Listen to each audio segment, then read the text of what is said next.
I have been really thrilled to death the past couple of days because our next speaker has been kind of giving me like an instant download of information of almost everything that he knows about UFOs and disclosure. When we've been out to eat and traveling around. Yesterday we went to the site of the 1966 Edinburg UFO incident north of town. We took the speakers out there and some members of the press. And our next speaker, Mr. Stephen Bassett, actually had some thoughts about what might have happened out there that we had never thought about. So, and each of the speakers actually gave us some valuable insight into how we might approach further investigation of this odd UFO encounter that happened in 1966 here north of Edinburg. So, by way of introducing our next speaker, there is nobody on earth who is working harder to pry the truth about UFOs from the tightly clenched fists of the governments of our planet. Mr. Stephen Bassett is the Executive Director of Paradigm Research Group, founded in 1996. And the sole purpose of PRG is to end the seemingly inexplicable government-imposed embargo on UFO truth. Mr. Bassett has spoken to audiences around the world about the implications of a formal disclosure of UFO information by the world's governments, disclosing that extraterrestrials have been with us and have been engaging us for centuries, if not throughout the entire history of our race. Mr. Bassett has given over 1,000 radio and television interviews, and his group, Paradigm Research Group, their advocacy group work has been covered by national media, international media.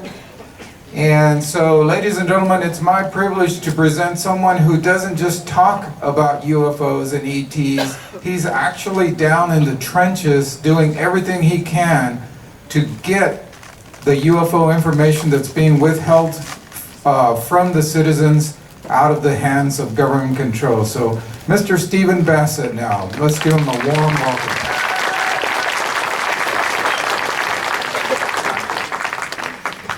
Welcome. I certainly appreciate the efforts of the team that put this together. The mayor, Leti Leja, Soledad Nunez, and of course, Noy and Magdal Caso. It's been a wonderful visit, and the South Texas hospitality I shall take back to LA and tell everybody how wonderful it is, as well as how great the South Texas barbecue is. Because I did that a little too hard yesterday. We have an enormous amount to cover. I want to thank very much Nick Pope, who gave some of his time to me so I could get through this, hopefully, in time so that you can actually have a lunch, because I have 166 slides.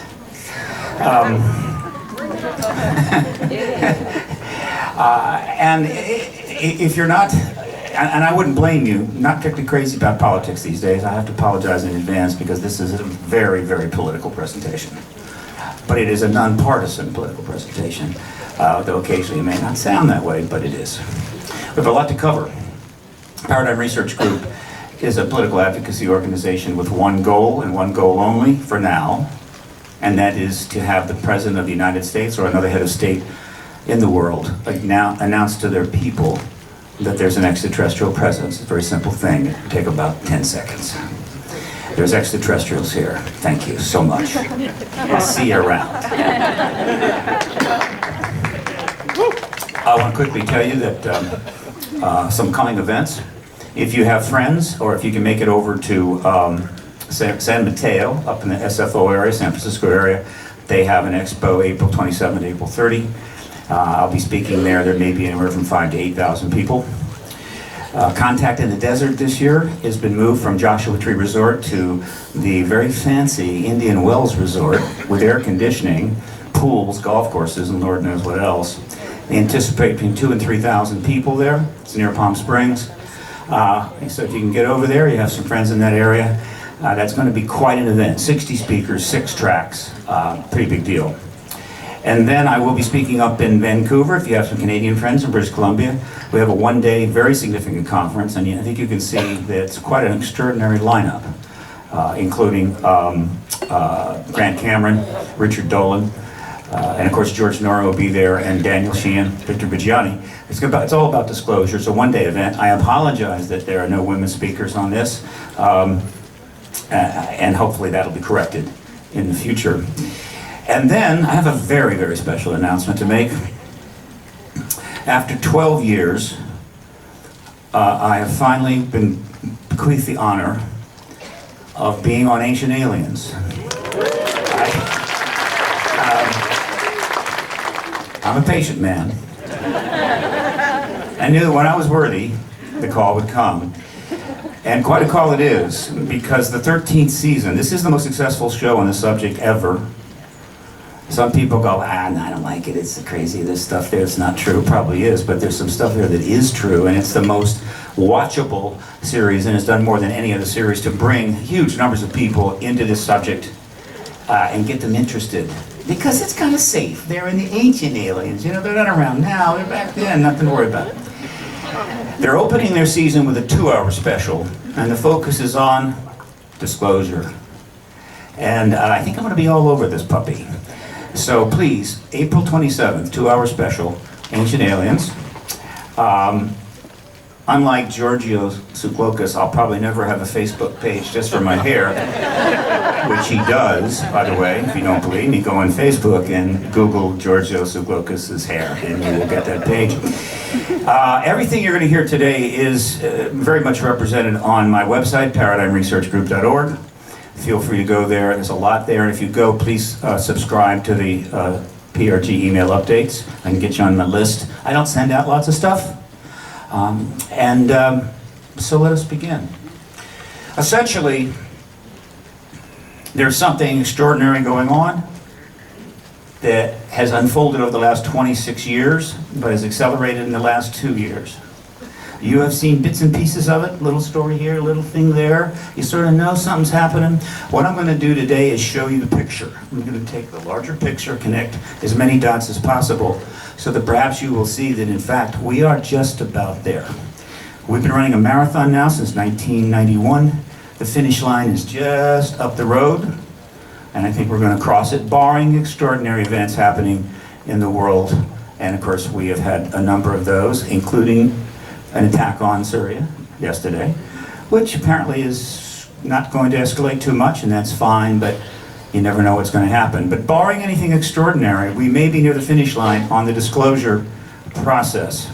And we need to do this because there is a crisis in this world, particularly in some of the major nations, and it is institutional lying, which has emerged since World War II as the national security states developed in order to address the existential threat of nuclear war and what have you. Spycraft became perfected, technology accelerated in ways we cannot imagine, and as a result, the truth has sort of got lost in the mix. And if it gets too lost, it can become a real problem for us. So that is kind of something to keep in mind as we go through this. And once again, this is all about disclosure. And disclosure is a very simple thing. It's the formal acknowledgement by the world governments of a non-human extraterrestrial intelligence engaging the human race. That's all it is. Everything else you want to know, and you want to know a lot, is post-disclosure. You'll learn those things after disclosure. And a great deal of that you will never get pre-disclosure. That I can tell you, though we've learned this and that over the years. But the heart of the information, the agendas, the reasons, the government actions, the truth embargo, technology, and on and on and on and on. We don't get that until we get that announcement. And that's what we're going to get. Now, I'm going to describe a timeline.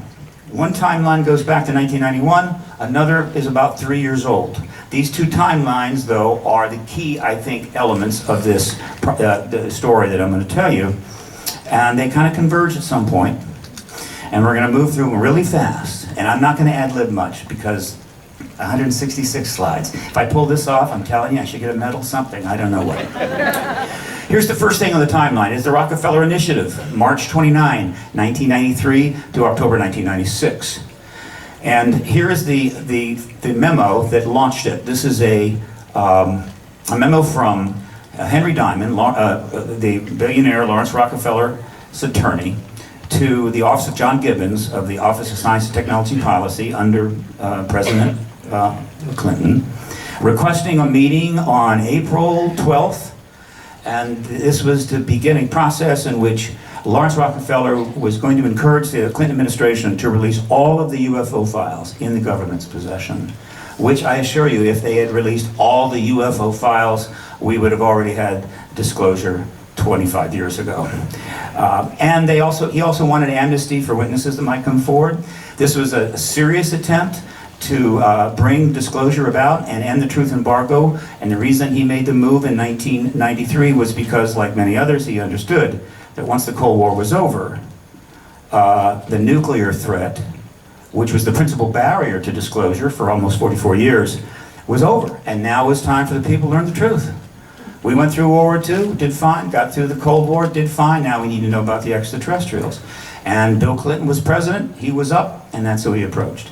He made it clear to some of his colleagues that if George H.W. Bush had won, he was going to approach him. And there's a chance that had George H.W. Bush won, we might have gotten disclosure, because I think that was the plan in his second term, believe it or not. That would have been 1993. But a different person, a very different person, showed up in the White House, Bill Clinton. And that's the Rockefeller Initiative. There were a lot of people involved. Everyone close to Clinton was involved. That includes his communications director, George Stephanopoulos, who has been around quite a while since then, but as a journalist. You have Al Gore, his very close vice president. You have to the right Leon Panetta, who was chief of staff, who knows everything that goes in that office, and of course that's Bill Clinton.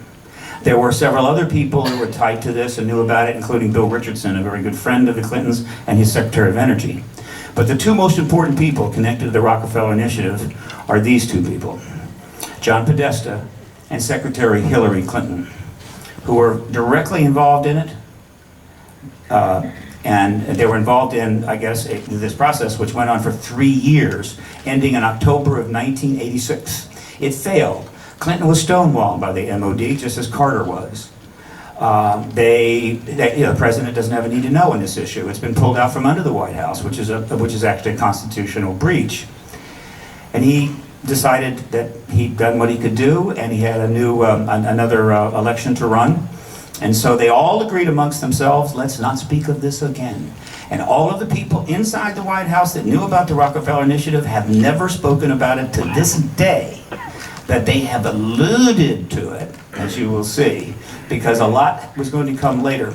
And the principal reason they agreed we're not going to talk about this is because it was the UFO issue, and the UFO issue was still radioactive.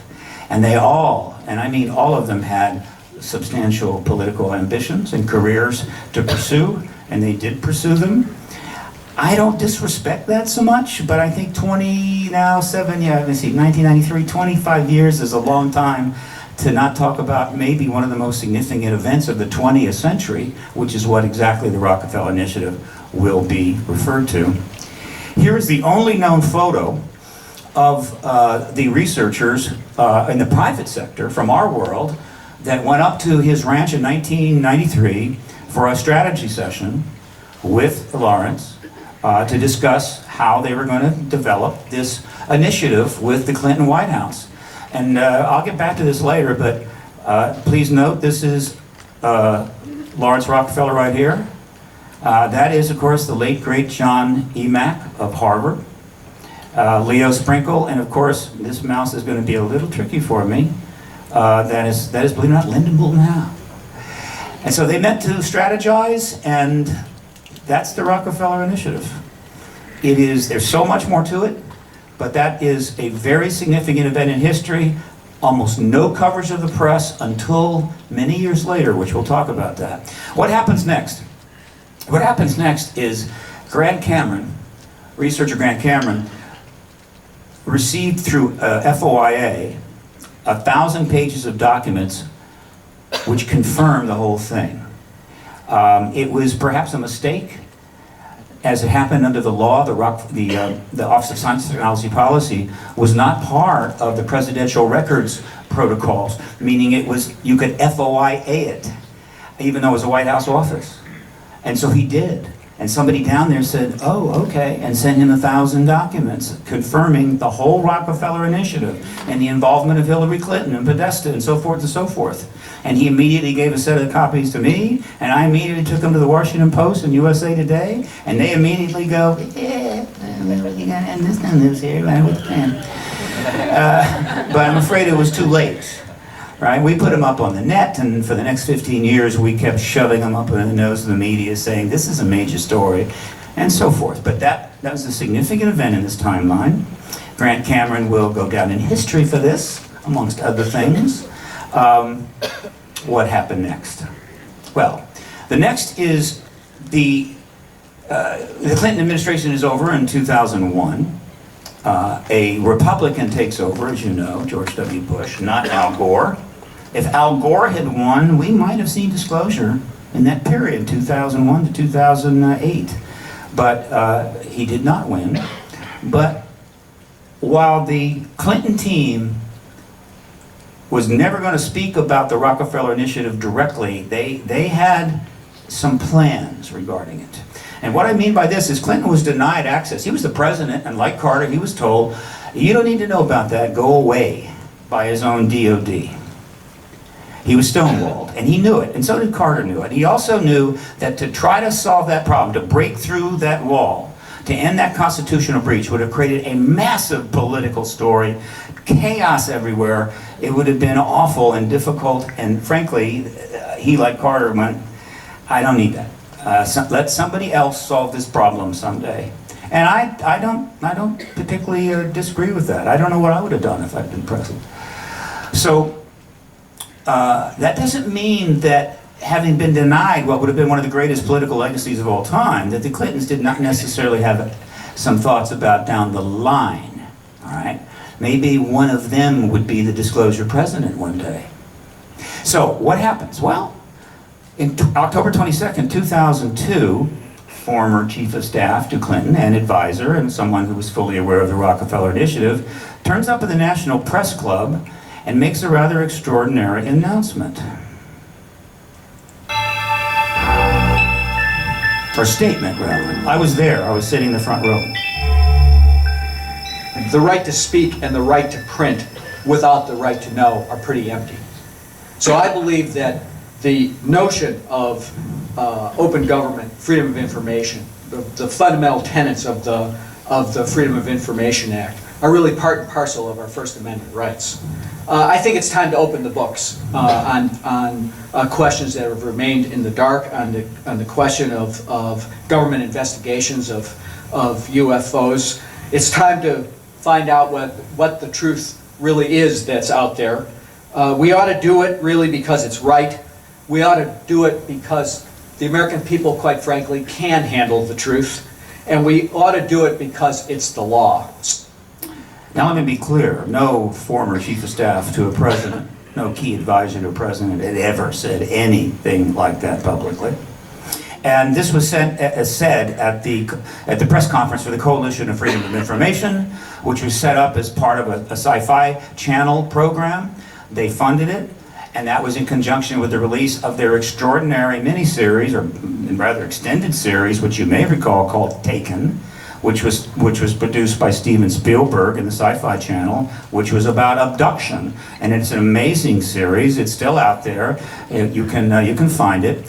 It was run on the Sci-Fi Channel for about 100 hours before it went to the UK, and it was the premiere of it in Washington was just a few weeks after he makes that statement. They held it at the Reagan building, and they had gloved waiters walking around giving out really good hors d'oeuvres.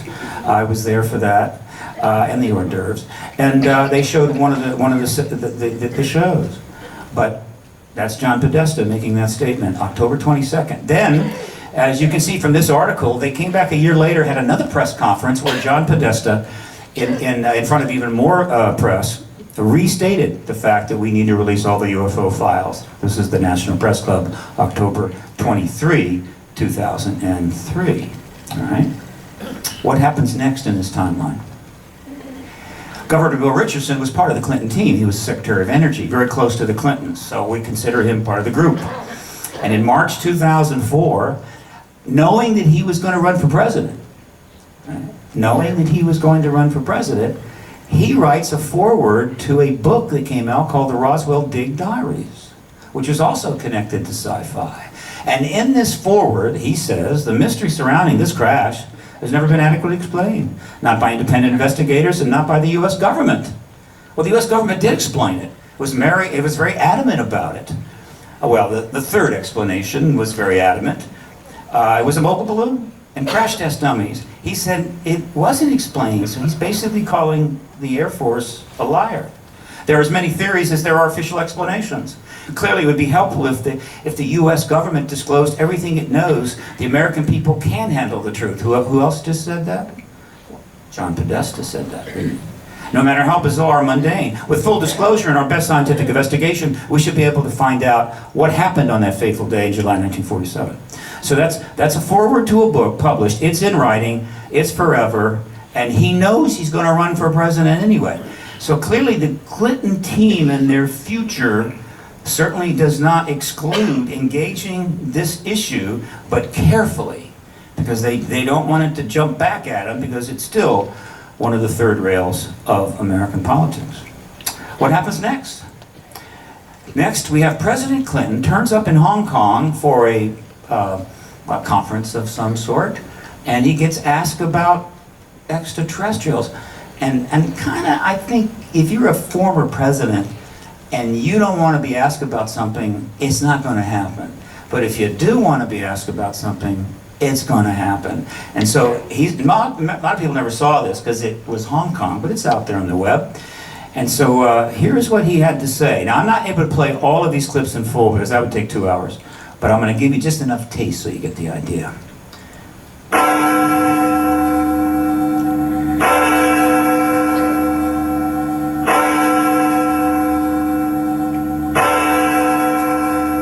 I didn't put those bells in, but they're nice. It's a nice touch. That's Neil. I forget his name. He's one of our supporters. I've always wanted to ask this question, and I'm going to use my position to ask it quickly. When I was at your library, that's not that bad. Don't worry.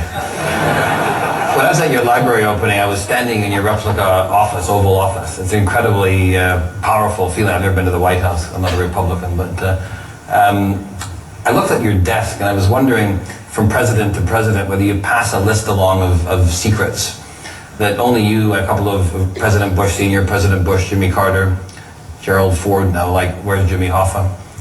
Or what really happened at Roswell.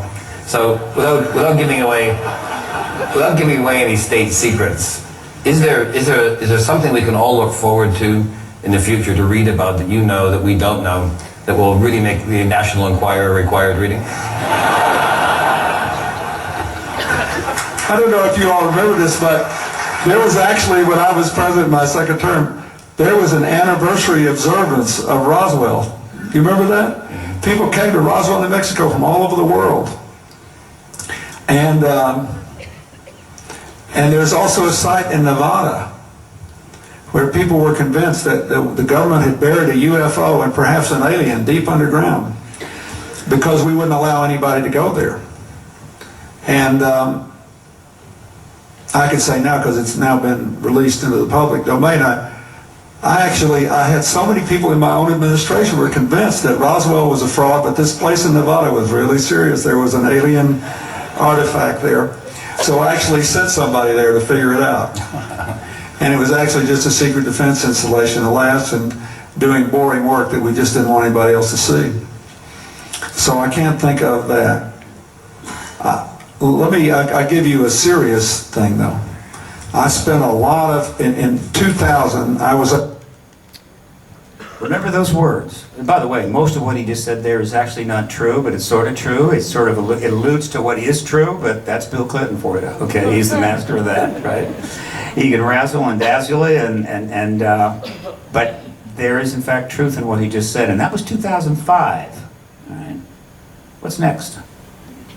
Well, Richardson does run for president in 2000, or the 2008 presidential campaign, and he's part of a debate in Philadelphia, and afterwards Chris Matthews, because of the statements that Bill Richardson had made and the fact that we've been shoving the stuff about the Rockefeller Initiative underneath the nose of all of the major networks, including his office, for a long time. So he could have asked them some really interesting questions, but of course there's this sort of, they have to stay within the lines for reasons, truth embargo.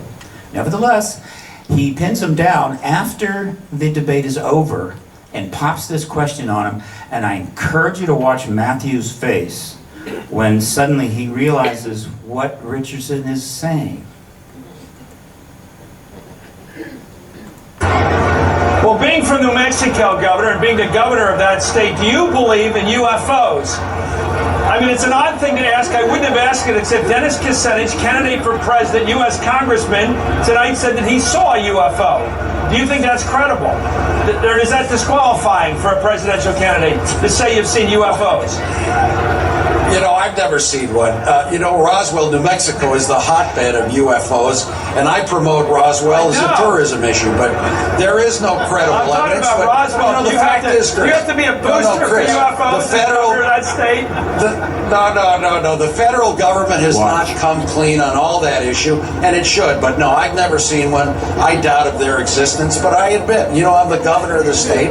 I push the tourism promotion side, like Billy the Kid too. I'm also trying to bring tourism to my state, but no, that. Wait a minute! I don't think there's Wait a minute! Stop the music!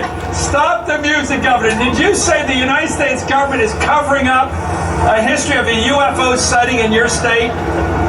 You said the government hasn't cleared this up yet. What are they hiding that you say about a UFO? They haven't. Well, they don't produce documents, Chris. They should just get it all out.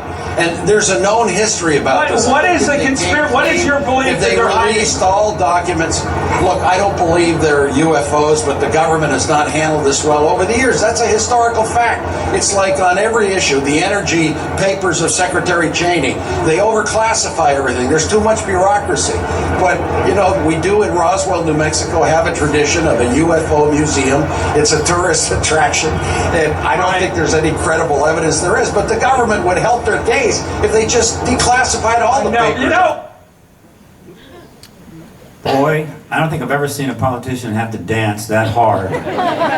Of course, Richardson knew about the Rockefeller Initiative, and he knows about the ET issue.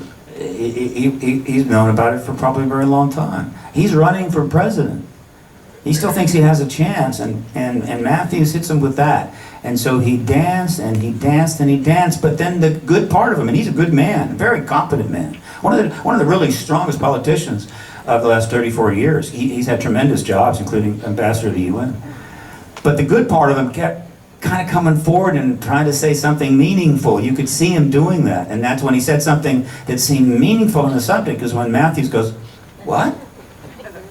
But I'm telling you, this dance that they dance, this game that they play, this kabuki theater they go through because they want to get the job, is not doing you all any good, and it needs to stop. So let's see, that was 2007. And again, this is a timeline all about the Clinton team and what they've said and when they've said it as part of this timeline. Next up, well, John Podesta turns up again in 2010, and he writes a foreword for a book by Leslie Kean, a very accomplished journalist who is very much into this issue and very much connected to the Clinton team. And in that foreword, he says this: as someone, and this is 2010 now, this is 9 years after Clinton left office. As someone interested in the question of UFOs, I think I have always understood the difference between fact and fiction. I guess you could call me a curious skeptic. But I'm skeptical about many things, including the notion that government always knows best, and that the people can't be trusted with the truth. That's why I have dedicated 3 decades of my life in private practice as counsel to the Senate Judiciary Committee at the White House under President Clinton, and now with the Center for American Progress to the fundamental principle of protecting openness in government. These smart people, and he is the smartest guy in the room, they fully understand the emerging, the massive national security state. They understand about the hundreds and hundreds and hundreds of unacknowledged special access programs, black programs going on, spending untold billions of dollars to do stuff you don't even know they're doing. All kinds of things. And he knows that in that black world is, of course, the entire engagement of the extraterrestrial issue, now pulled out from under him and the White House and the Congress. But he can't directly confront it. But he wants to do something. He wants transparent government. He's a good guy. Recently demonized in the hyper-partisan political wars that are underway, raging across the country, like the Mongol hordes. No, my apologies to Mongols, they were very cool people. He's trying. 2010. What happens next? Well, next, just a year later, he actually appears in a documentary that Leslie Kean put together, I think with History Channel, based upon her book, right? Very good documentary, and he's in it. So once again, he is putting himself forward. He is representing the Clinton team on this issue in 2011. And what was about to happen then? What was going on then? Hillary Clinton was running for president. Right? Have I got that right? No, I'm sorry. No. Barack Obama was going to run for the 2nd term. Hillary Clinton was running for president in 2007. In any event, let's see what he says in that documentary. To answer these questions, we began our investigation in Washington, D.C. We've come to talk with John Podesta, former chief of staff to President Clinton and a longtime advocate for government transparency, to get an inside perspective on just how extensive government secrecy may be. Has the government, in your knowledge, ever gone too far in keeping something secret? I mean, of course the government can go too far and keep it secret, and those habits kind of die hard. We just need to be observant to ensure that the public gets the maximum information that we can provide it. Is there a sense sometimes that the American public can't handle this information? People who are classifying information think the American public can't really handle it or don't need to know it. But I think over the long term, that's really dangerous. I think the American public can handle the truth. But how much don't we know as a society? There are sensitive operations that are kept secret that is critical to the success of those operations. But having said that, there's a lot that's swept into that zone, which for reasons that really are not about security, but could be done because if the public knew, they wouldn't want it being done in their name. Notice that whenever somebody in a high-ranking station is asked a question like how much we don't know or something along those lines, the immediate response is to laugh. He always laughed. He's Why do they do that? I mean, if you ask somebody, well, what do you think is the situation in Syria right now in terms of the recent attack? Well, no. Because it's the dynamic tension that exists throughout government and military and the intelligence community of people that know this incredible thing is true. But I can't talk about it. I can only allude to it, and it makes them nervous. It's kind of a laughy thing, you know. Well, I just wish I could tell you really what I do know, but I can't. And you'll see it over and over again in these videos. It's going to happen another 6-7 times. So what happened now? Again, already, right now, just in this timeline, you have people, part of one of the most important political dynasties, you could say, or families or teams in American history, repeatedly referring to the extraterrestrial issue. Nobody else is doing this. Why are they doing that?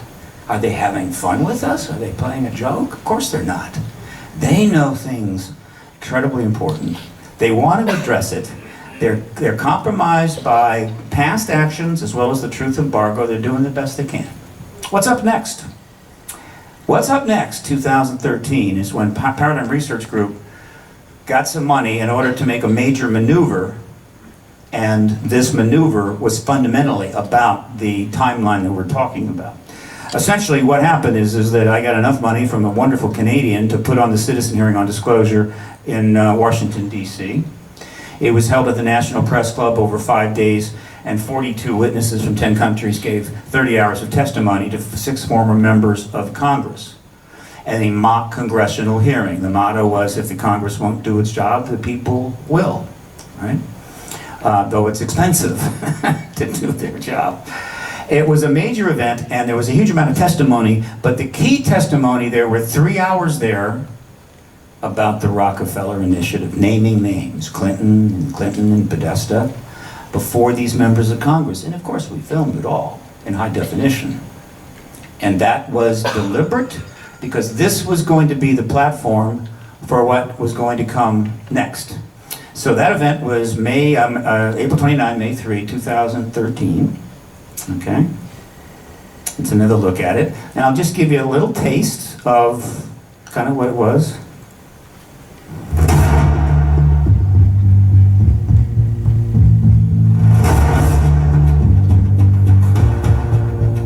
The conclusion I've come to is incredibly wild, that those in charge have been successful in keeping secret the greatest story of mankind. The evidence is overwhelming that Earth is being visited by intelligently controlled extraterrestrial spacecraft. The CIA guy standing next to me says, we're confiscating all this data and you're all sworn to secrecy.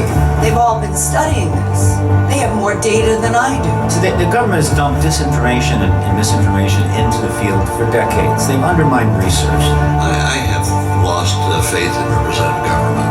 I truly think we're in gridlock. It doesn't work, and so we need to make a change. I think it's ignorant of any people not to seek out what we need to know to continue the universe. You give this committee a lot of reasons for us to say, open those files.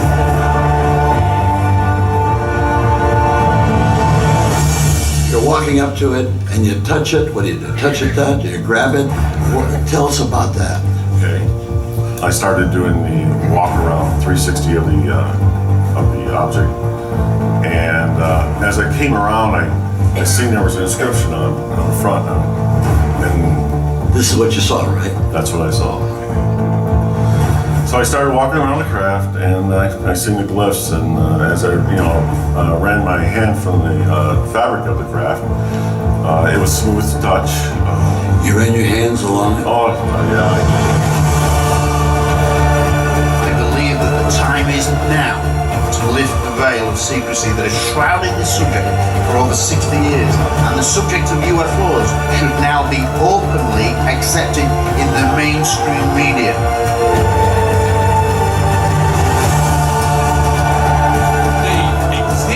They are here to save us against the insanity of our leaders. I agree with you. They should open those Roswell files. There's only one way to regain trust. Find and tell the truth.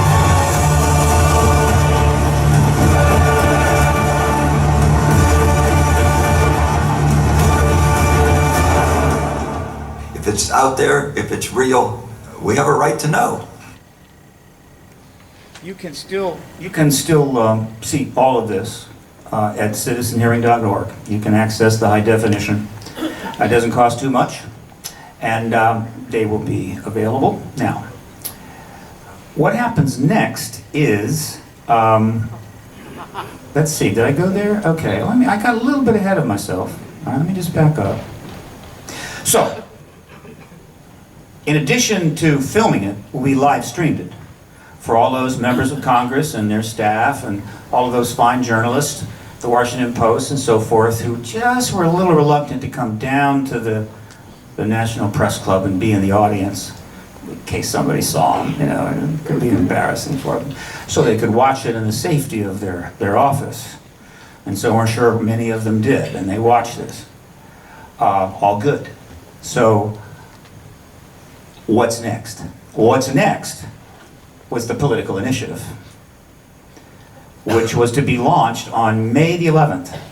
I'm sorry, not even May the 11th, March 31st. It was going to be launched on March 31st. And I announced this early in 2014. And what I announced is we're going to ship the full 30-hour record of the citizen hearing to every single member of Congress, 538 deliveries. And of course, and emphasizing in the announcement that there was these 3 hours of testimony in there about the Rockefeller Initiative and its connection to the Clintons. And of course, by March 31st, it was already known that Secretary Clinton was going to run again for the presidency for a second time. So that's kind of a notable thing. And probably not something the Clintons were happy about. In fact, I know they weren't happy about it. So it was going to be shipped on May the 31st. Except that I canceled that on March the 31st. I canceled it last minute. We had problems. No big deal. I mean, it wasn't a big thing. I just put out a thing to my list saying, we're not going to be able to deliver. We will start the political initiative later in the year. But there was somebody that didn't know that, didn't probably hear about that cancellation, and had already booked himself on a television talk show 2 days after that shipment was to have gone out. In other words, he booked himself on a show and expecting that the 538 10-disc, 30-hour sets of this DVD set, of this citizen hearing, with the testimony about him and his wife and Podesta and the Rockefeller Initiative, was on its way. So he conveniently turns up on Jimmy Kimmel, April the 2nd, and arranges to be asked an extraterrestrial question. Now let me be clear, if you're the President of the United States, or former President, you don't go on a show when they want you to. You go on a show when you want to, and they're fine, whatever day you want to be on. Ratings go right through the roof. And they don't tell you what questions they're going to ask you, you tell them. The President tells them, you're going to ask me this, and you're going to ask me that. And they're happy to do it. And Jimmy Kimmel's not a journalist, he's an entertainer. I like him, he's great. And so he goes on the show thinking that the Rockefeller Initiative is on its way to the House and Senate, knowing his wife is getting set to run for president, and he needs to do a little, how would you say, inoculation? Gotta get ahead, get out in front of what could be a problem. And let's see how that goes. Jimmy Kimmel, April 2nd, 2014. Ooh.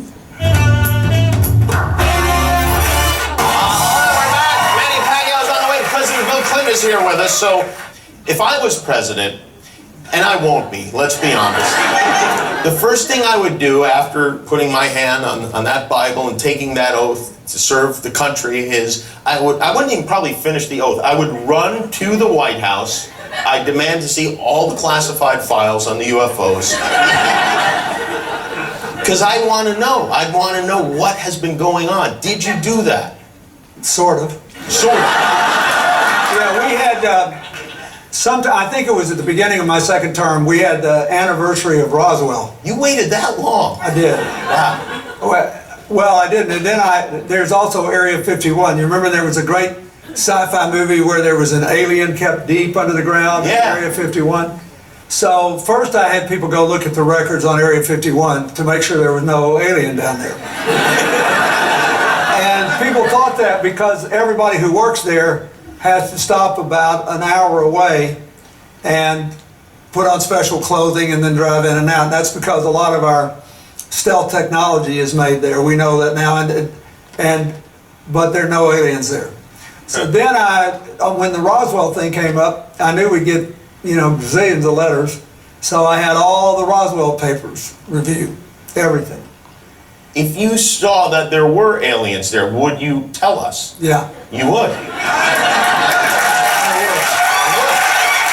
I think, look, what do we know? We know now we live in an ever-expanding universe. We know that there are billions of stars and planets literally out there, and the universe is getting bigger.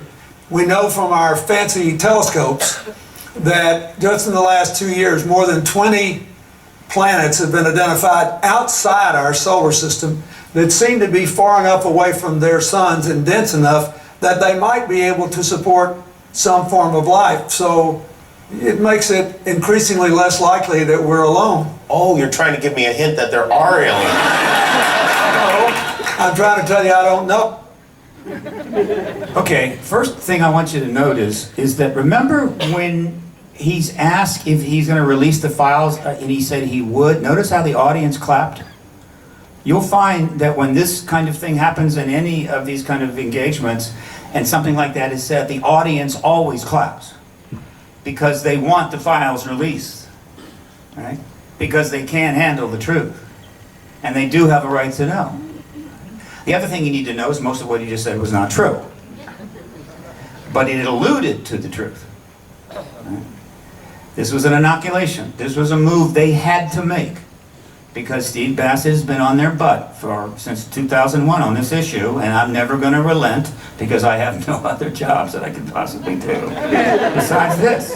All right? I assure you, I don't get Christmas cards from the Clintons. Probably never will. So that was April the 2nd. That was the first engagement of the Clinton team directly to what PRG had been doing all along since 2001 on this. What happens next? Well, the initiative was finally launched on November the 5th, and that Guy Fawkes Day, when the DVD sets of the citizen hearing with the Clinton, the testimony about the Rockefeller Initiative and the Clintons was delivered to the House and Senate. I arrived in Washington. I'd raised about $50,000. I got a place to stay and hired my public relations person back. She started approaching the media in town in late November, early December, and I started approaching Congress, trying to get some meetings on the Hill to talk about congressional hearings. I didn't really think I was going to get congressional hearings, but I wanted the Clintons to know that I was up walking around the Hill talking to staffers up there about the Rockefeller Initiative, which I was, Democrats and Republicans. That was to put pressure on them as part of the larger strategy. And this was the 2016 political initiative, and what happened is that after, well, since I had gotten the files from Grant Cameron in 2001, 15 years later, we broke through, all right? This is the DV set that was delivered to the House and Senate that had the 30 hours of testimony. And of course, the key focus was the connection between the ET issue and an historical figure by the name of Hillary Clinton. I know that she probably loves that graphic, probably even has it up on her wall in her office somewhere. The Rockefeller Initiative involved many, many people, right?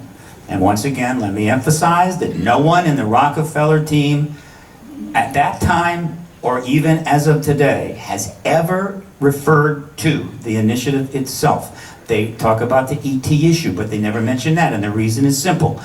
It's one thing to talk about the ET issue, we know I would be willing to release the file, blah, blah, blah, but the moment you say, oh yes, I was there when Rockefeller was working with the president and they had meetings and everything, and then the press has got 1,000 questions.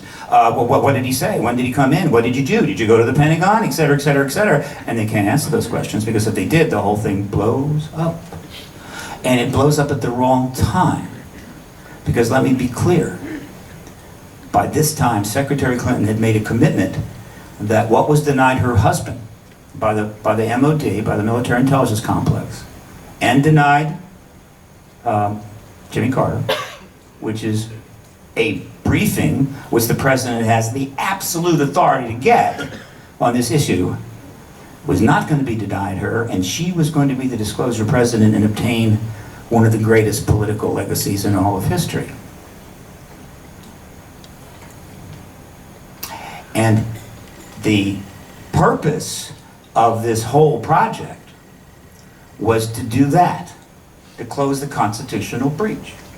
The purpose of the initiative, the election initiative, the PRG was running out of Washington, D.C., that very few people knew about because it was pretty much being done in Washington, was to create a media frenzy so intense, and we've got one going on in the United States right now. It's not Monica Lewinsky level, but it's getting there. I was in Washington during the Monica Lewinsky scandal. And I drove downtown one day, and I'm going down, and the district courthouse is kind of over here. It's part of this big area. And it's a big building, and it's got this huge road that curves around it. I forget what avenue it is. And I'm driving there, and from all the way over there, as far as you could see, and all the way around were white trucks with satellite dishes on top.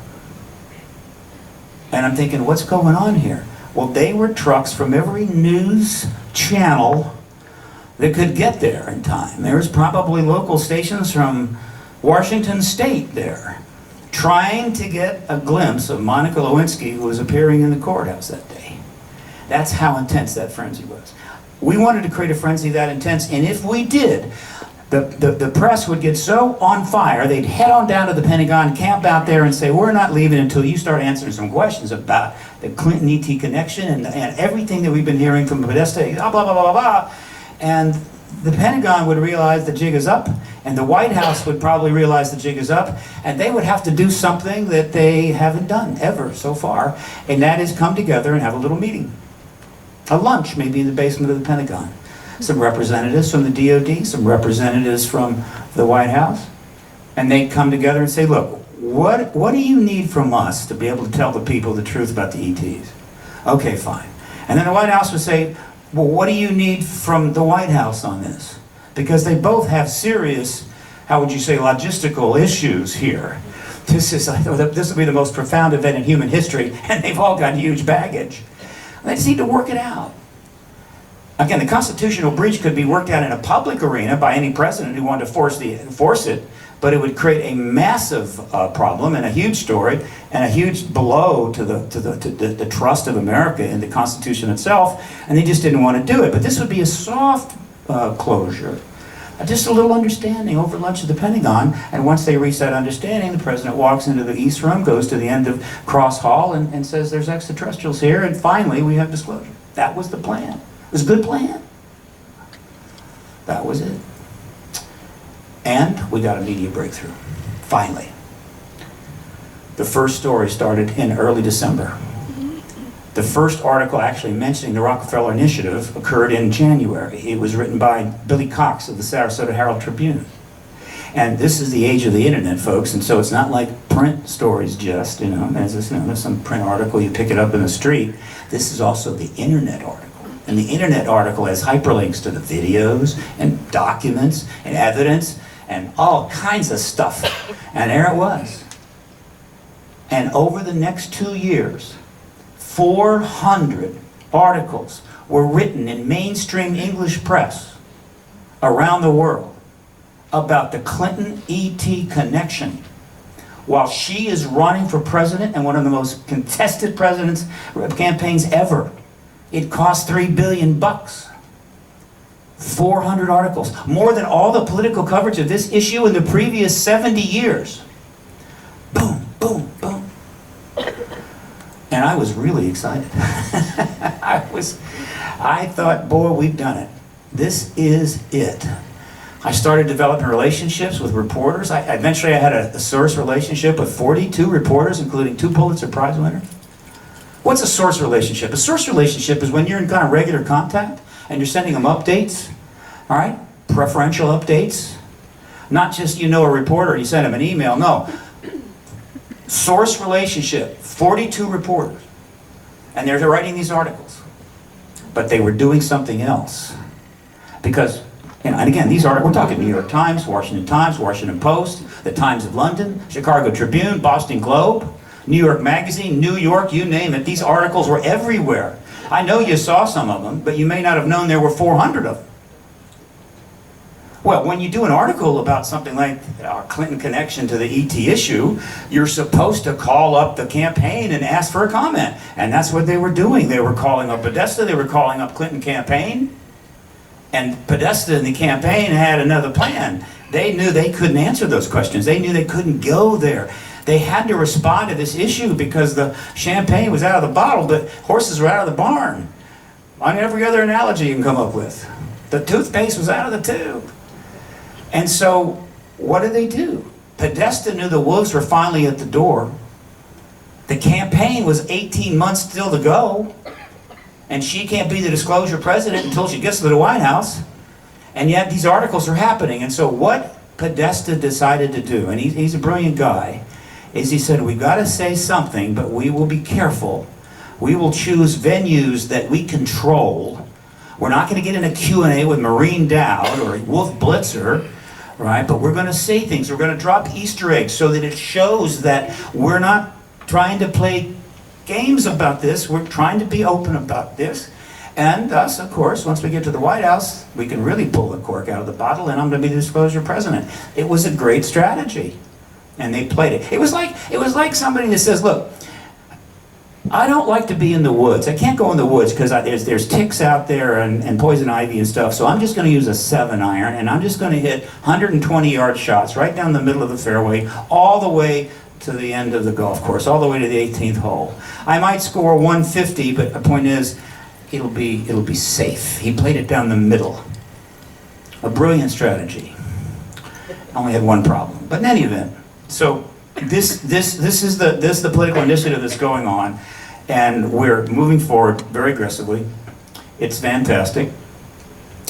A lot was happening during that period. I was up on the Hill. I had many meetings with people up there, though didn't go anywhere because the Congress, for some time, as you probably know, is a giant block of cement. That's what it is, you know, just a giant block of cement sitting up on the Hill. And if you want to engage it, you just throw a ball at it and it'll bounce back at you. That's about it. So, how did the campaign respond to this extraordinary media coverage? Well, as I told you, they couldn't answer direct questions. They were getting approached by the media. They were stonewalling them, meaning they weren't responding at all, which of course guarantees that the press knows there's a story. So let's look at how they responded in their careful way. Remember the other videos I showed you, because you're gonna see some connections there. And let's run through this. The first response comes on February the 13th. A lot of articles had already been out there. I was already up on the Hill, and the first response comes from John Podesta in a now historical tweet. It's an amazing thing to say, isn't it? That's an historical tweet, folks. In the future, historians will write books, and they'll be referring to the historical tweet of February the 13th, and then there'll be another one from, 2017 and 2020, because this is where history is made. It is a Twitter world. We just live in it. Get used to it. If you're not on Twitter, I'm sorry, you're out of it. So, why is this historic? Because you have to know the context. First, what does he say? Finally, my biggest failure of 2014, once again, not against securing hashtag disclosure of the UFO files. Hashtag the truth is still out there, CC, New York Times down. Now, for most people, they just read that, oh, he said something about ETs. But wait till you hear the context of this tweet, all right? Because 13 months before he makes this tweet, for reasons still not known, suddenly Barack Obama brings him back into the White House as advisor. He was the CEO of the Center for American Progress, which he founded. Right? And nobody really knew what he was going to advise him about. I mean, what was special about right now? Why did he need John Podesta? But John Podesta leaves his job. He goes into the White House as an advisor. And there's something about being an advisor to the president you need to know. Presidential privilege. If you're in the White House as advisor, you can talk to the president all day long about anything you want, baseball, hockey.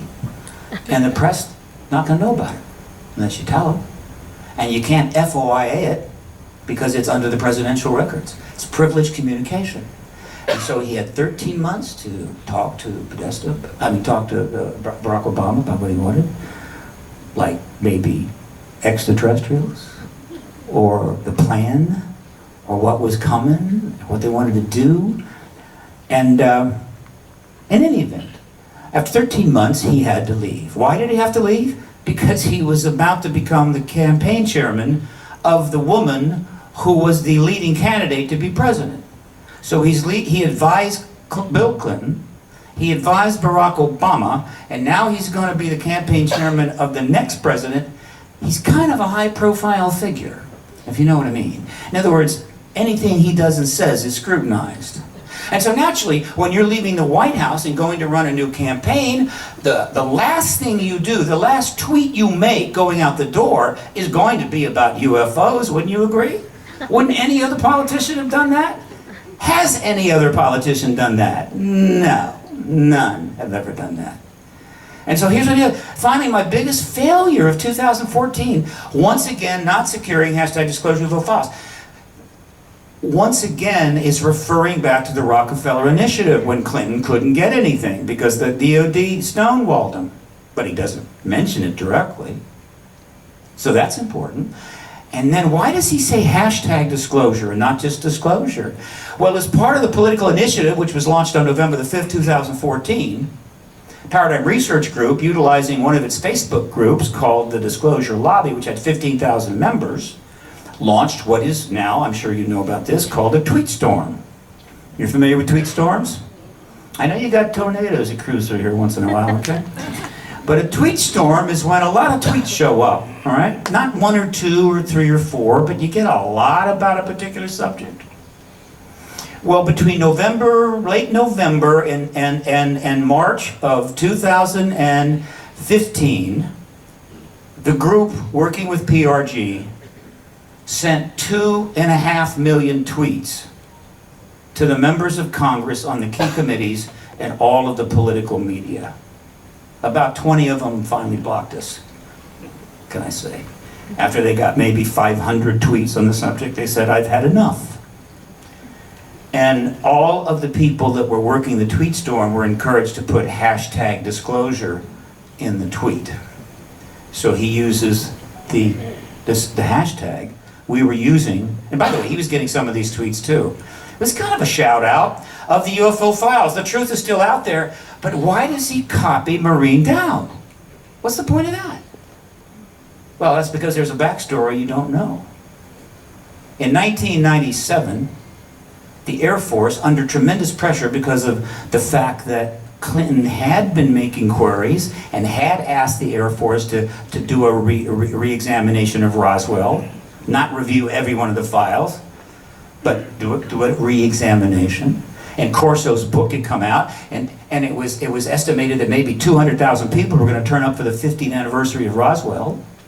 The Air Force is under a lot of pressure. And so they did this, they did the re-examination, came up with a report, which was a whitewash. Sheila Widnall was the one behind that. And held a press conference at the Department of Defense. A gentleman, Colonel Haynes is the one that gave it, and I haven't got the video here, but I do have a video that's available, you can find it. And this poor fellow went out in front of the press. A lot of press. Because, you know, again, the Roswell thing is big. Time magazine had a full cover about this anniversary. It's a big deal. And he said, folks, we can tell you finally what Roswell was about. It wasn't about what we said before, and before that. Meaning, we've heard a lie to you before, but trust us this time. This is the real truth.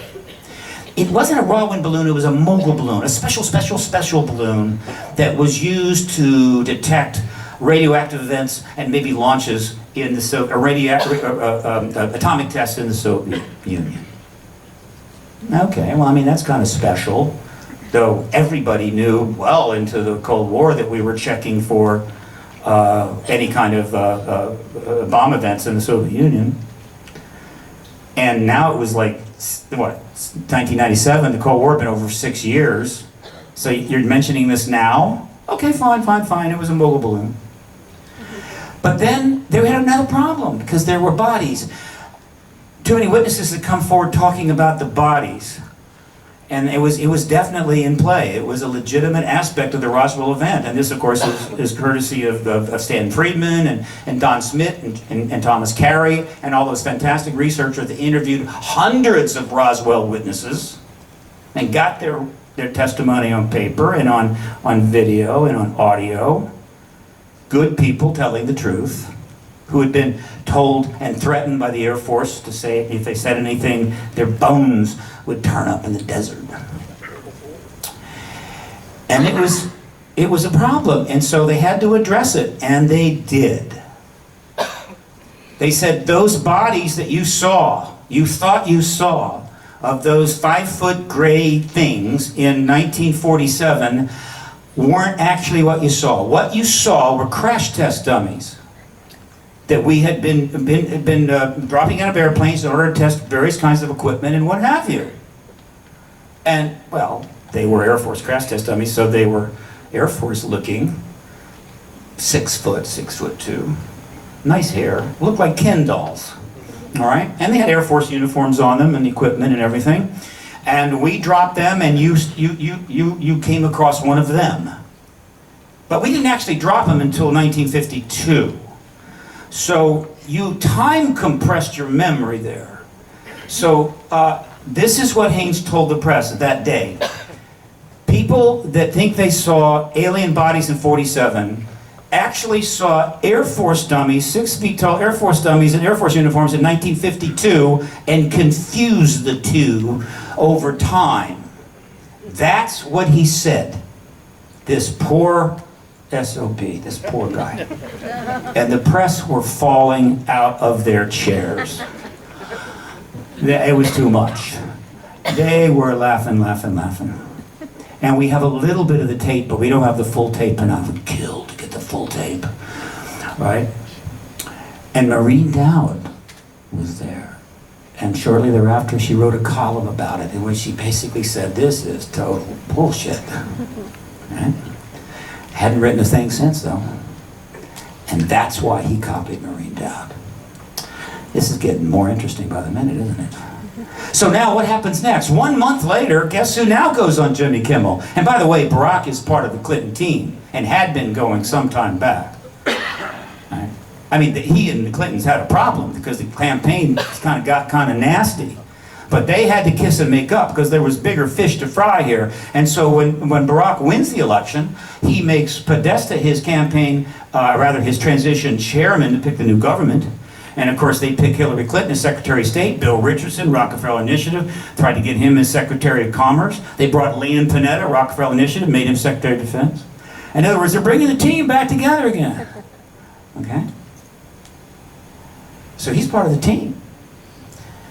Meanwhile, these articles are turning up. More and more articles, all through February. So now it's time for Barack to do a little inoculation, kind of, get something out there so people feel that they're not completely stonewalling this issue. And listen to how he's presented this question. And remember back to when Bill Clinton was on Jimmy Kimmel. So this is something I feel like, if I was the president, and it's unlikely that that is ever going to happen. You never know. If I was the president... It was unlikely that I was going to be president. The moment I was inaugurated, my hand would just, it'd still be hot from touching the Bible, and I would immediately race to wherever they have the files about Area 51 and the UFOs, and I go through everything to find out what happened. Right. Did you do that? That's why you will not be president. That's the first thing that you would do.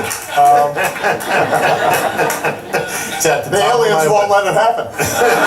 You reveal all their secrets. He asked the exact same question. If I was president, you don't think this isn't scripted? You don't think this isn't planned? Okay, it's okay. It's all right. It's okay. I'm happy. I'm not complaining. I mean, it's all going forward. I'm already planning my post-disclosure celebration party. All right? Who I'm going to invite? How much champagne do I have to get at Costco? You know what I'm saying?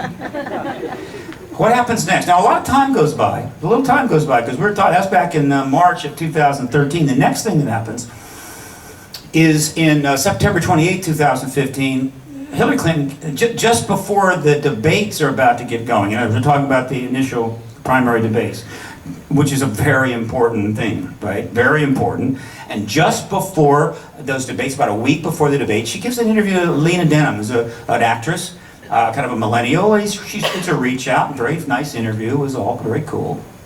No big deal. Except the next day, Podesta puts out another tweet. His second tweet. September 29th. And what does he say in this tweet? Great interview, Lena Dunham, but Lena, ask her about aliens next time. Truth is still out there.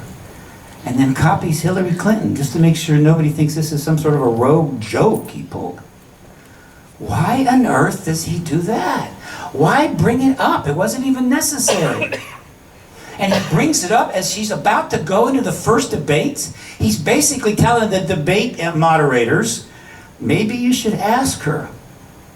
Because as we're moving forward, they're sort of anticipating, okay, Perhaps we can take this up another level. Gotta be careful, whatever. So that was September 29th. What happens next? What happens next happens December 30. And this is a big deal. Now she's campaigning, and she's campaigning for the New Hampshire primary, considered the most important primary in the presidential elections.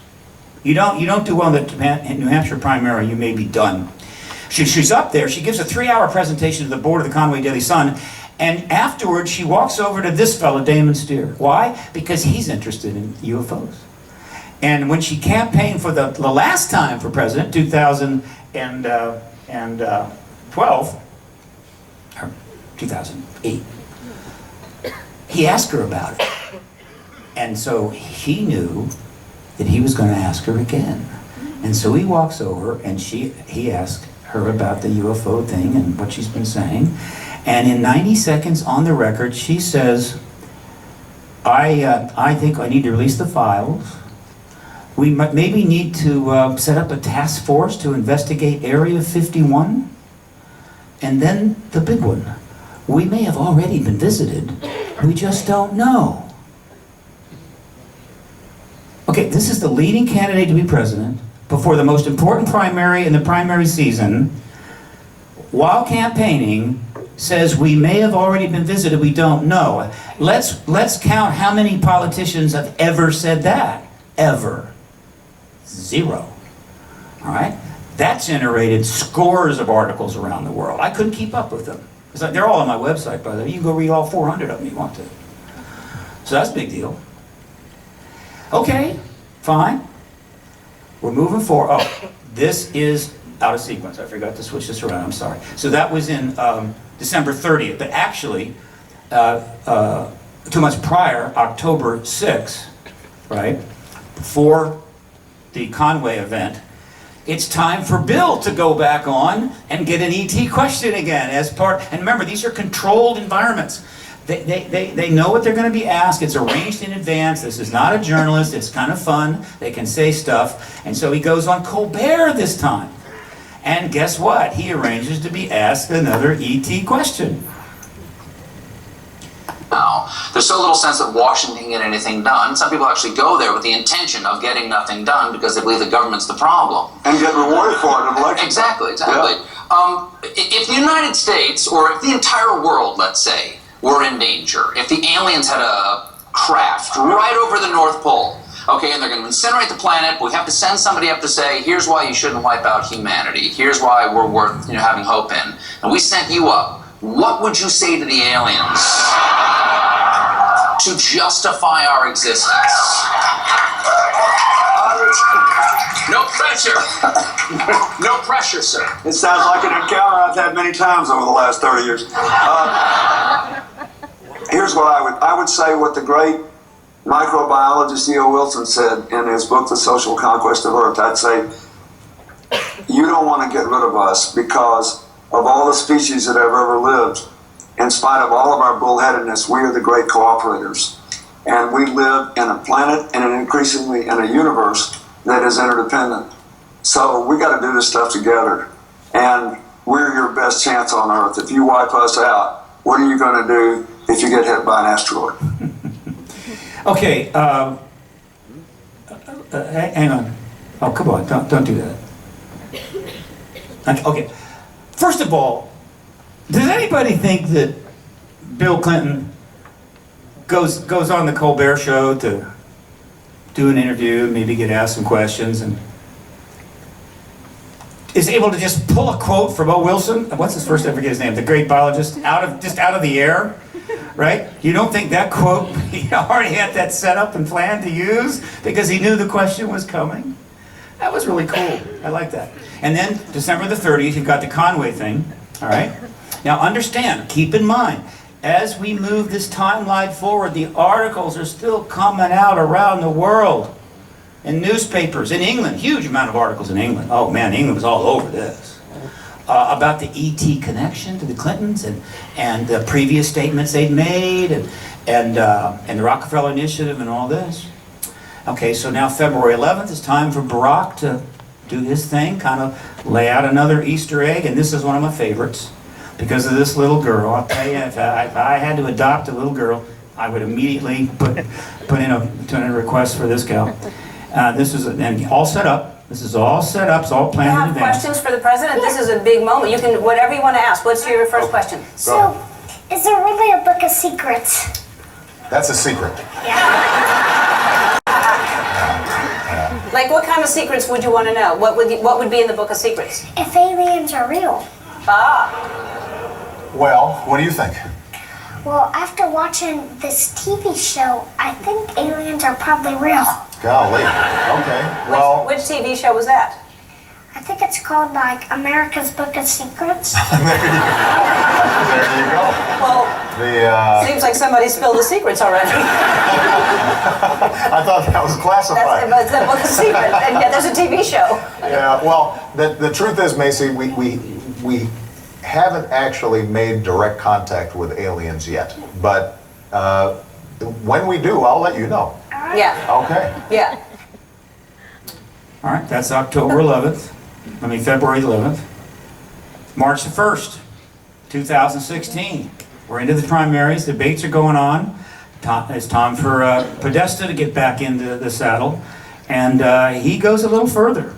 He goes and gets interviewed by George Knapp, KLS TV Las Vegas. Now everybody knows George Knapp is knowledgeable about this issue. He's one of the sharpest people in this field, or he's not in this field. He's a top investigative reporter who has taken this issue on because his job's so damn secure he can do it. And he goes and interviews with him, which is a little more dangerous, though I'm sure George was accommodating. Let's see what happens there.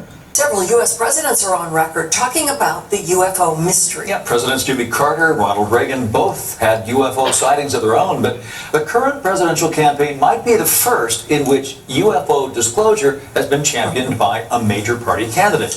During a recent campaign stop in Las Vegas, the campaign manager for Hillary Clinton told Politics Now host Steve Sebelius that his candidate will try to get to the bottom of the UFO question. George Knapp has that story. I think the American people can handle the truth about this. John Podesta has always been a strong advocate for declassification of government files in general and UFO files in particular. As White House Chief of Staff for Bill Clinton, Podesta helped declassify hundreds of millions of documents, but if there were UFO secrets being held somewhere, they eluded even the president. Podesta returned to the White House as an advisor to President Obama, and on the day he left that job, he sent out a tweet saying his biggest disappointment was the failure to uncover the... Okay. I'm going to move on from that, but you can see that's another step up. And that's a much longer piece, and it's very cool, and you can see it on my website. What happens next? It's time for Hillary to finally show up on Kimmel herself. Right? And yeah, she's going to be asking an extraterrestrial question.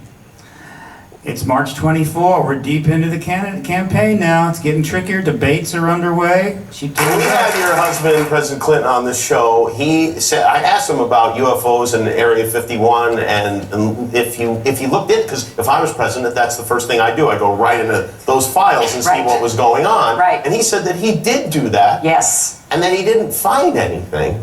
Well, I'm gonna do it again. Yeah, why not? Right? And you know, there's a new name. It's unexplained aerial phenomenon. Unexplained aerial phenomenon, Yep, really? Yep, UAP. That's the latest nomenclature. I like the old one. I like UFO. I don't know why. Well, I think we can use them interchangeably, but I would like us to go into those files and hopefully make as much of that public as possible. If there's nothing there, let's tell people there's nothing there. What if there is something there? Well, if there is something there, unless it's a threat to national security, I think we ought to share it with the public. Well, what if everybody's all hopped up on medical marijuana and everybody gets paranoid? I would love it. That's why I want more research. There you go. Right? Never happened before in history. It continues on. Now it's April 8th. We're further along. It's time for Podesta to address the subject, but now with Jake Tapper of, Jake Tapper on CNN Politics. Whoops, never mind. Go back here.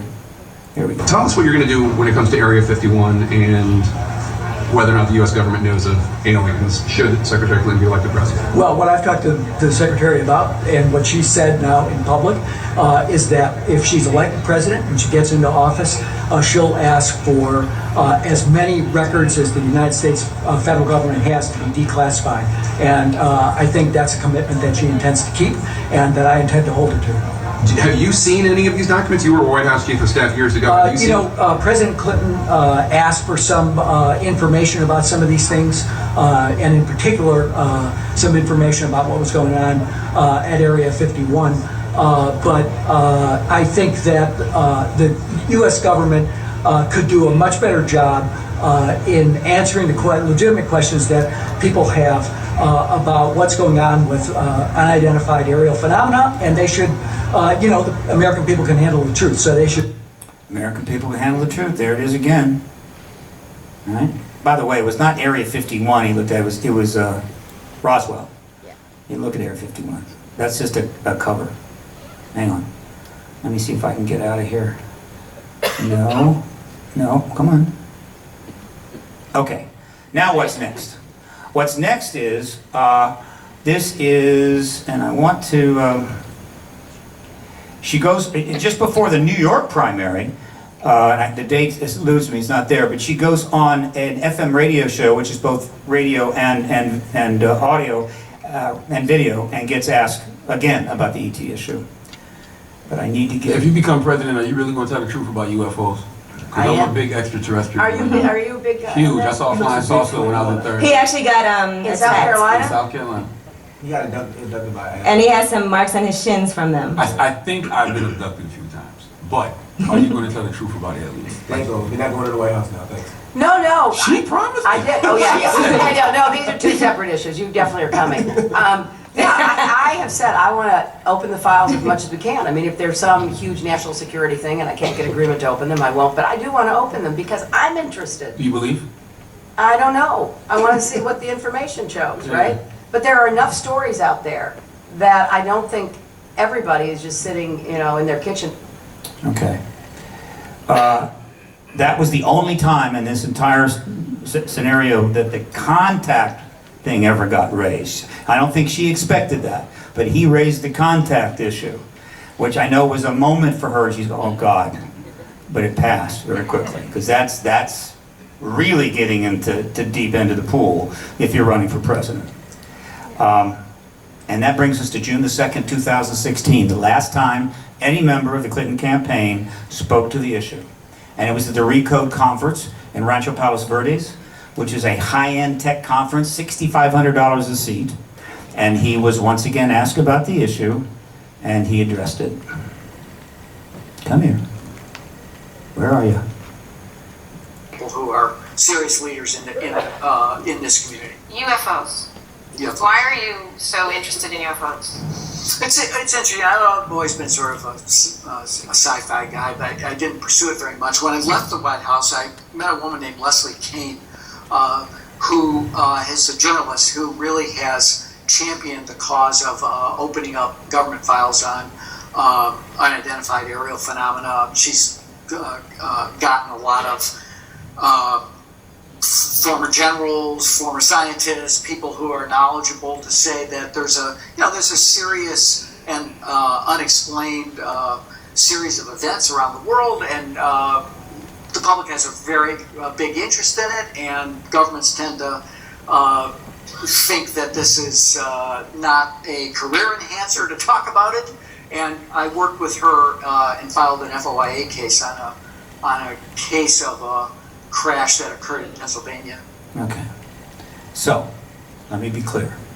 Secretary Hillary Clinton intended to be the disclosure president. It was June the 2nd.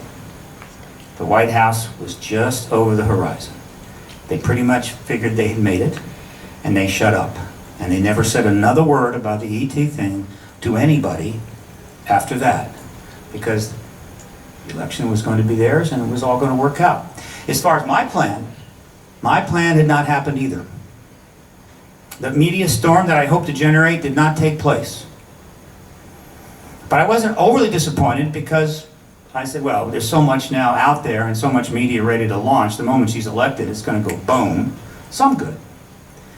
But why didn't that plan work? What went wrong?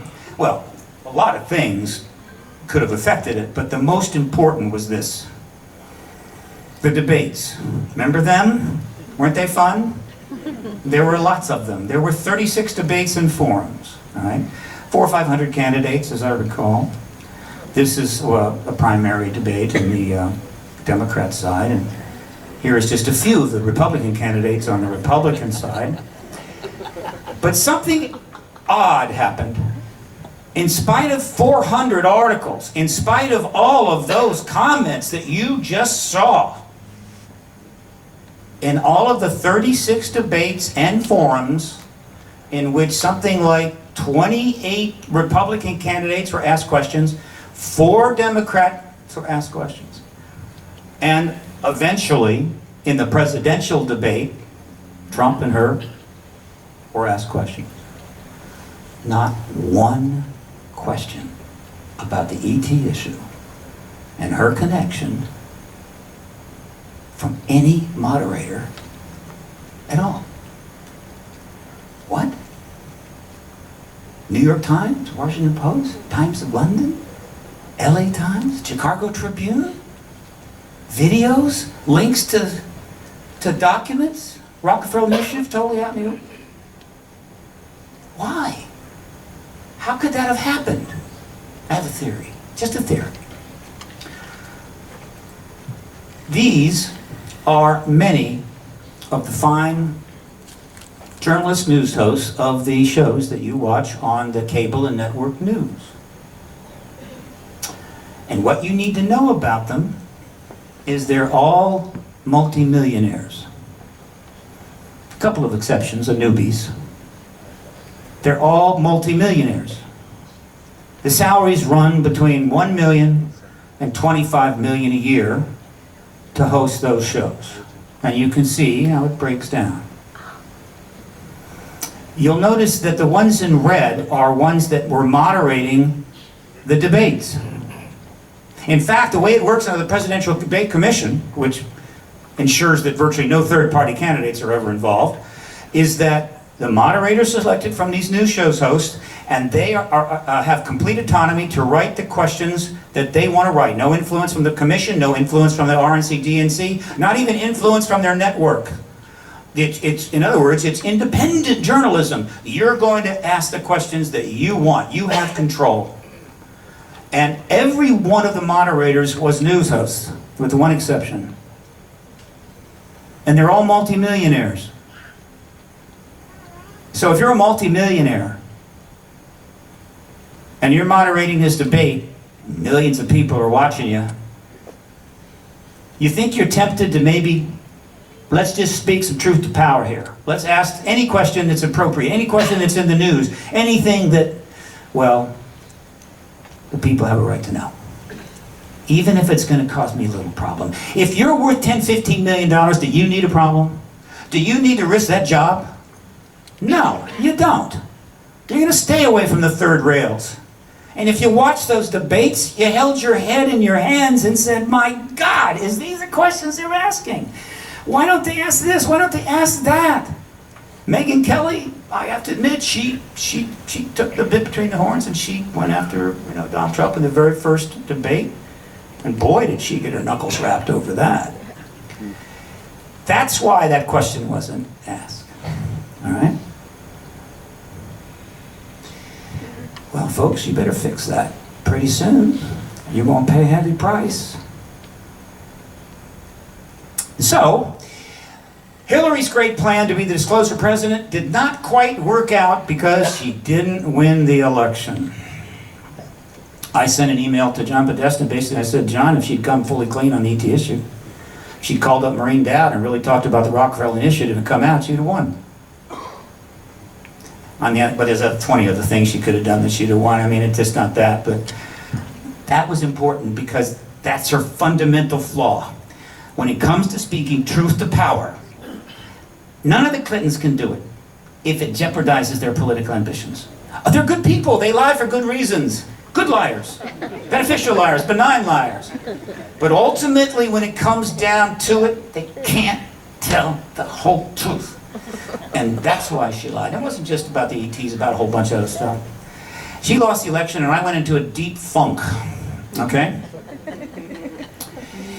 And the last thing that happens in this timeline, and man, I'm in trouble now, is that after I came out of my long depression, I went to England, started looking into foreign possibilities, and was given the opportunity to interview in Moscow. I gave a 1.5-hour interview to a national Russian television network where I did something no one has ever done before, and that is I talked about Putin as the disclosure president. I've talked about him all the time, but on English, on American press, not in Russian media, and it's certainly never on Russian soil. You can find all of these interviews. The full hour and a half is on my website. And I knew I was going to use it eventually. It took 6 months before I got the English film of it, and I put it out, but by then the chaos was so great nobody even noticed, but it's still around.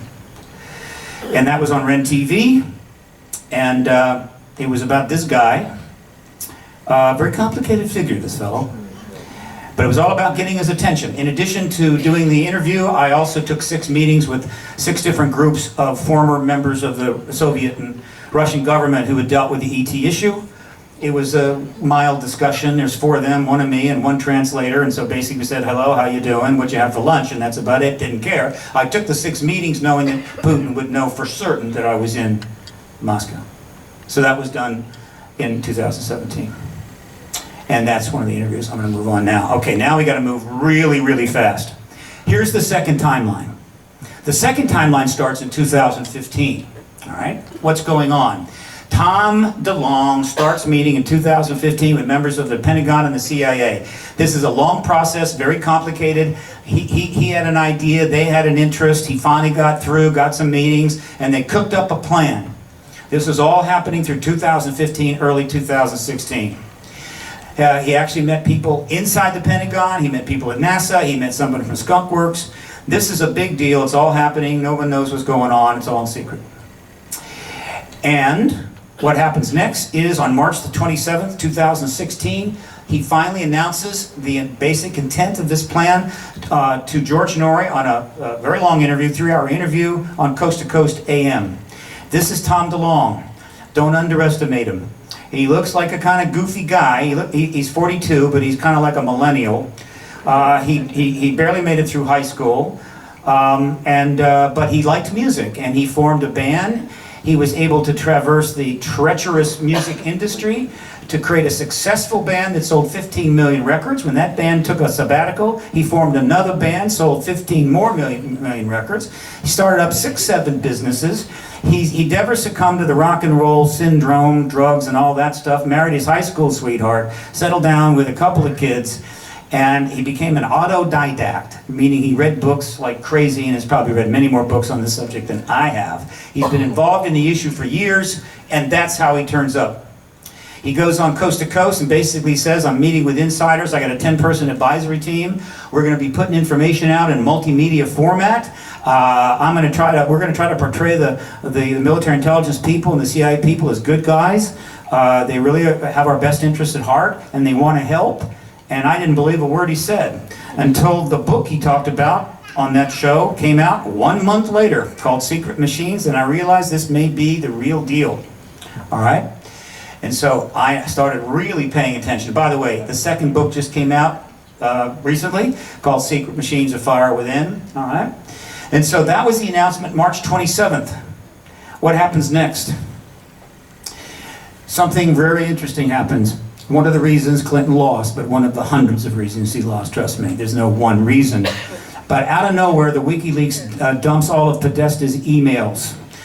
And those emails included photographs like this. More importantly, those emails confirm something that I had suspected by that time. All right. Oh, I don't have my keyboard, so I can't really do this. All I can say is that I chronicled all the emails with an ET UFO connection that came out of the Podesta files. They're up on my website. You can go look at them all. They're right here. These are my commentaries. These links actually go to the email on the WikiLeaks files. Tom DeLonge is mentioned in these emails 50, 60, 70 times. And so now we're aware that Tom DeLonge is working very aggressively to move his program forward, and he's interacting with the president-to-be's campaign chairman. Meaning he's gone to the Democrats. He did not go to the Republicans. Why? Because she's going to win the election. Not a problem. So that goes on. Oh, I need to back out of this. I hope I can. Hang on. Let me just do this. Because I normally have my computer in front of me. Hang on. Okay. So it completely confirms that DeLonge's efforts are real, but then she loses the election. DeLonge basically has to... All right, hang on. I just screwed up. Let me go back again. Sorry. Okay, I gotta go here. There we go. I'm speeding up now. She's lost the election. DeLonge's thing, though, has been completely outed. We're waiting for something to happen.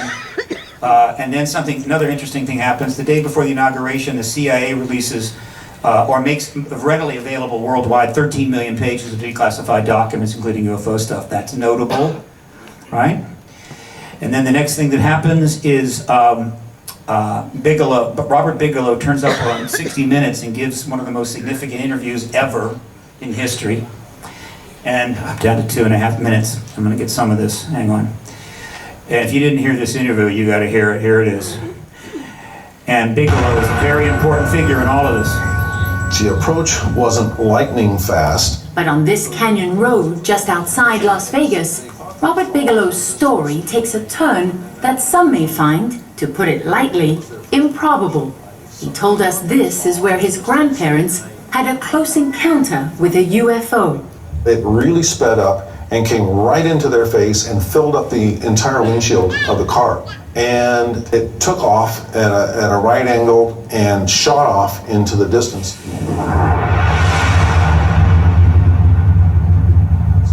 That story sparked his obsession and explains the alien looking out from the side of Bigelow Aerospace. It made for the kind of conversation you don't ordinarily have with an accomplished CEO. Here it comes. Do you believe in aliens? I'm absolutely convinced. That's all there is to it. Do you also believe that UFOs have come to Earth? There has been and is an existing presence, an ET presence. And I spent millions and millions. I probably spent more as an individual than anybody else in the United States has ever spent on this subject. Now here is the really important statement he makes, right here. Is it risky for you to say, in public that you believe in UFO? I don't give a damn. Billionaire aerospace engineer Bigelow, who we learned later is tied to the program of Tom DeLonge, all right? Tied to the research program, was announced in the New York Times, knowing that the announcement of the DeLonge project is going to occur on October 11th, 2000, that year, knowing that he's going to be asked that question, even though it's not scripted, having weeks to plan, there's an extraterrestrial presence here, and if you don't like that, I don't give a damn. That was a message to every other billionaire in the country. Major event. What happens next, of course, is that the To the Stars Academy is launched on October 11th. They announce that they've got a 10-person team, that they're going to try to raise money to do a lot of different things. This is not quite what it seems, folks. In the Q&A at the panel, ask me about it, and I'll try to give you the real story behind this. But under the circumstances, they just can't come out and say exactly what they want to say. That's not the way it can work. The people involved are the most incredible assortment of people ever to come forward in the public domain on this issue, period. Right? This is an A-list insider career people. And they didn't come forward to do this because they needed a hobby.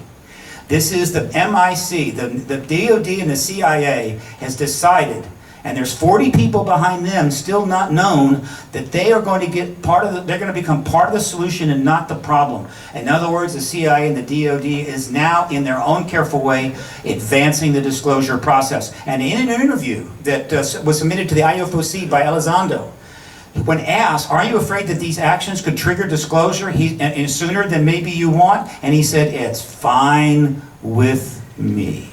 They announced the Nimitz event. Then we have the video, the articles are released on December the 16th. They announced the Advanced Aerospace Threat Identification Program. They announced that Bigelow was involved in it. They released the first gun camera footage ever released ever in the history of this issue authorized release. Harry Reid is acknowledged as being the one that set up the program. Bigelow is involved in the research. They do an article in which the pilot of the gun camera footage testifies to it.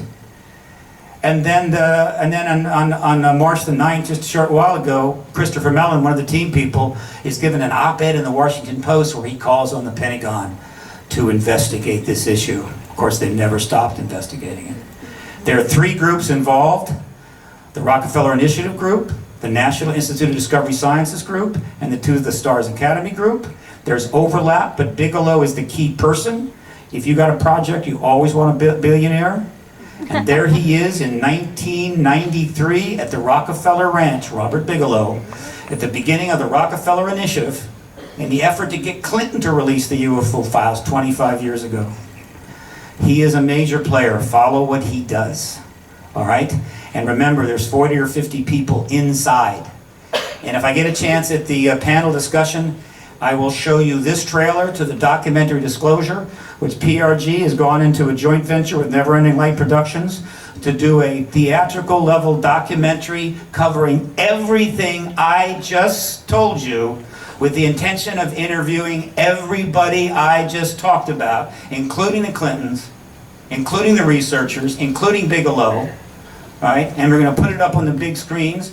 Hopefully, disclosure will have already happened.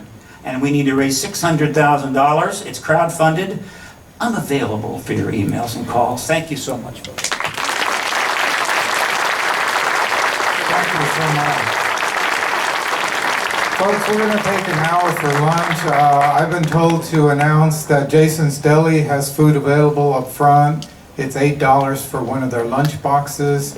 And any other announcements? We're going to start up in an hour again with Mr. John Greenwald, the founder of the internet's most famous or infamous, John, some people might look at it that way, site, the Black Vault. So you want to hear about the Black Vault right after lunch. Thank you.